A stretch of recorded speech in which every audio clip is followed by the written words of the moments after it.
Okay, before we get into the video, just a quick reminder that the competition for the Porsche Boxster 986 giveaway is still ongoing. All you need to do is subscribe to this channel. Once we've hit 100,000 subscribers, this car, that car even, is being given away to one of the subscribers. So all you need to do is subscribe and you're in with a chance. Let's get on to the video. YouTube, it's Satch. Welcome to Driver81. In this video, I'm going to focus on 5 things that I hate about my Golf GTI. Hit it!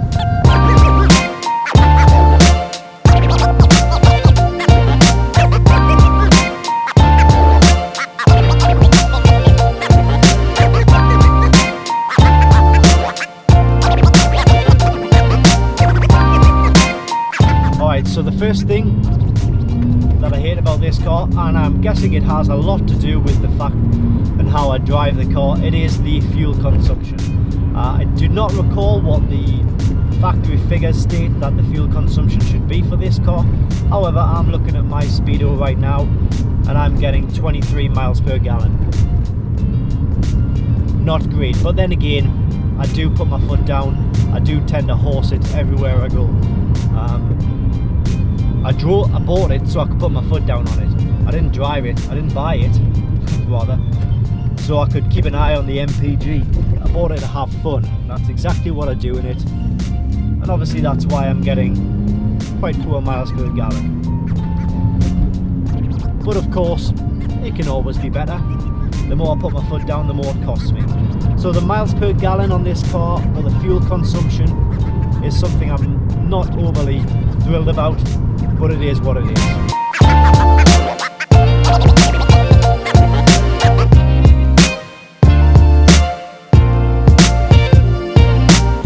Okay, so the second thing that I hate about this Golf GTI is when opening the door, it's the door swing. Now, the door opens really wide. Now, normally you would say that's a good thing, and it probably is in certain circumstances. The circumstances being in my case whereby I've often got kids to get in and out of the car, and when they open the door, they just open it and there's no real stop there to. Generally cars have like stop, what do they call them? I can't remember what they call them, stoppers or whatever, to open the door one and then it stops and then opens again and then maybe it opens a third time. Well, this car just opens up completely wide and there's nothing really to prevent it from going and hitting another car. Now these doors, if you open the door on the Golf GTI, you will see that they are really big, and if you're in a car park, you're really going to hit someone else's car and also cause damage to your car. So that's not something you want to be doing.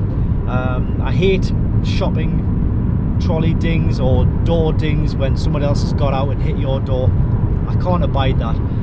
So because of that, I do tend to park quite far away from the rest of the cars when I go into car parks, which is probably what most people do when they've got a car that they want to look after. I get that. But I just wish it had some sort of stopper or better, sort of a better device in there to actually open it a certain amount, and then if you wanted to open it further, you push it more, but it just seems to just keep going.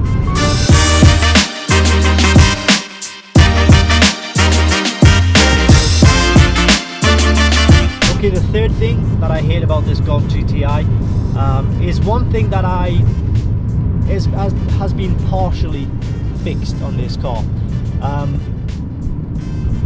The amount of body roll when you're going into corners and round corners, I don't think it's really acceptable for a sporty hatchback. This car has the benefit of lowering springs. It's been lowered by 20mm to reduce the gap between the wheel well or the arch and the alloy. It's got 18-inch alloys on it, and the amount of roll before the springs were fitted was really quite bad.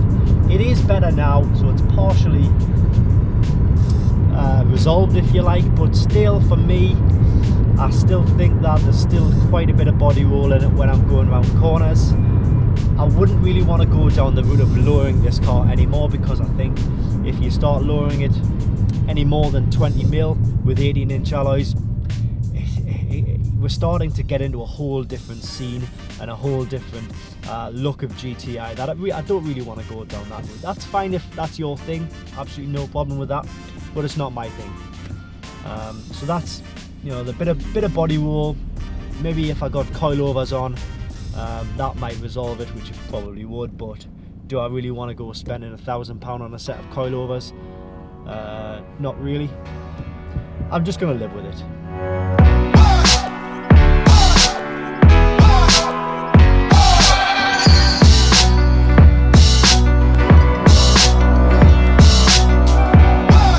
Okay, so the next issue, or the next thing I hate about the Golf GTI Mark 5, there's another Golf GTI behind me.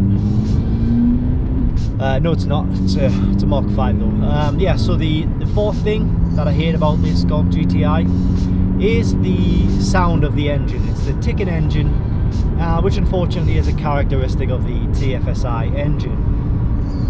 When I first bought the car, I didn't really notice it, but as I've got to know the car a bit more, I can kind of notice the ticking engine a bit more.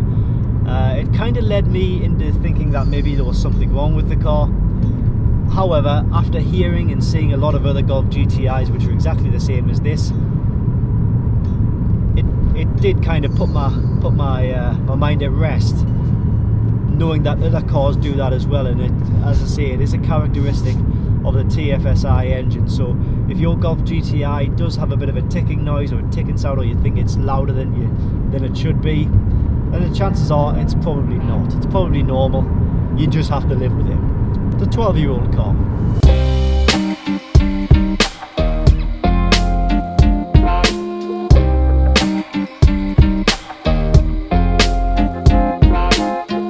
And the final thing that I hate about this Golf GTI is, well, it's something that has been resolved, and I don't know why VW ever thought this would be a good idea on one of their sportier signature cars. It is, of course, the bumpers, the rear bumper and the side skirts on the Golf GTI, which are not even painted to match the rest of the car. They are just black plastic. On this car, it's been resolved. It has been colour coded to match the rest of the car.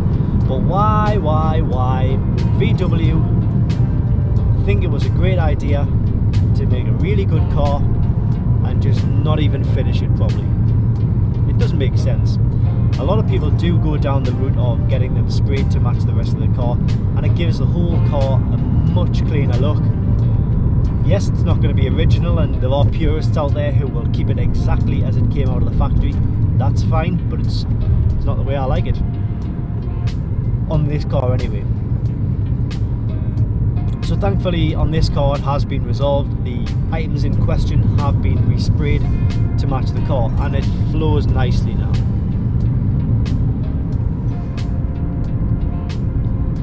So that's it. Short, not too in-depth video of 5 things that I hate about the Golf GTI.